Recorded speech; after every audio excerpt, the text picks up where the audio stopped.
Welcome, seekers of ancient myths and legends. Today we embark on one of the oldest and most enigmatic journeys from ancient Mesopotamia, the myth of Inanna, the Queen of Heaven, who dared to descend into the underworld. A story of courage, sacrifice, death, and resurrection that has echoed through the ages. Descent of Inanna.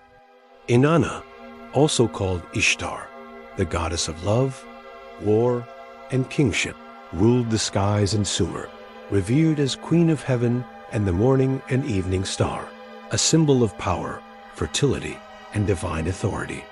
Her name meant Lady of Heaven, and her power was unmatched.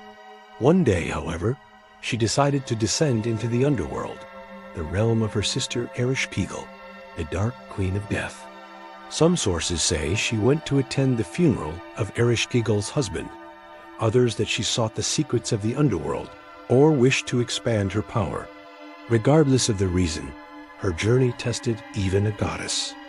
Before departing, Inanna gave instructions to her loyal servant Ninshuber.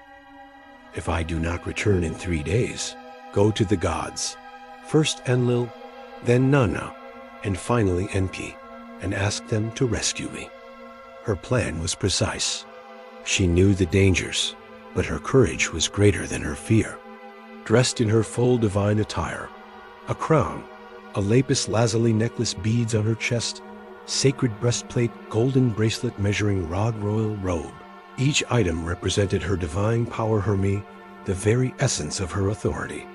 These were no ordinary ornaments. They were symbols of rulership and tools of her magic. She arrived at the first gate of the underworld, with the gatekeeper Nedi awaited her. "Who comes?" he asked. "I am Inanna. I have come to see my sister," she replied. At each of the 7 gates, she was stripped of part of her attire.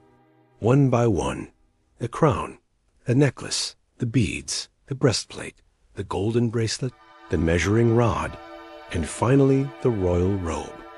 Each lost item symbolized a part of her divine power. At the 7th gate, she stood naked, vulnerable, exposed, but determined. Inside the underworld, she met Ereshkigal and the judges of the underworld, the Ainanu.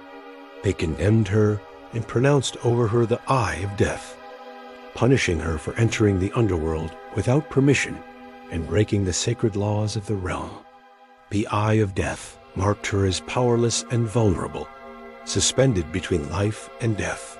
Struck down, she fell and was hung like a corpse on a hook in the central throne of the underworld, helpless. For 3 days and 3 nights, Inanna remained dead and motionless. On the surface, Ninshuber sorrowfully sought help from the gods, but Enlil and Nanna refused. Enlil, steadfast and stern, saw Inanna's descent as a threat to the natural order and chose not to intervene. Nanna, the moon god and Inanna's father, also stayed aside, respecting the rules of the underworld and unwilling to oppose Ereshkigal. Only Enki, the god of wisdom and water, showed mercy. He created 2 wondrous beings, known as Gala, and gave them the food and water of life. The Gala quietly descended into the underworld, passing through the back gates and unnoticed by the guards, and reached Inanna. There they carefully gave her food and water, gradually restoring her body and spirit, reviving the goddess and allowing her to rise again. Yet her journey was not over. The underworld demanded a substitute. Inanna returned to the world, but the Gala took her husband Dumuzi as a replacement.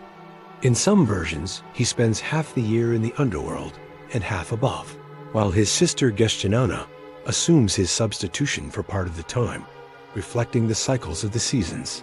This legend is not merely a story of death and resurrection. It is a story of courage, of the limits even gods face, and of the eternal cycle of life, death, and renewal.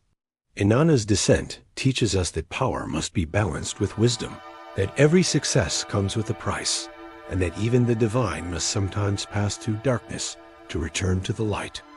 Inanna is remembered not only in Mesopotamian myths, but also as a symbol of female power, courage, and resilience. Her story has been preserved through rituals, songs, and teachings, inspiring generations to face challenges boldly. Thank you for watching. If you enjoyed this journey into ancient Mesopotamian mythology, don't forget to like, subscribe, and hit the bell so you never miss another epic legend.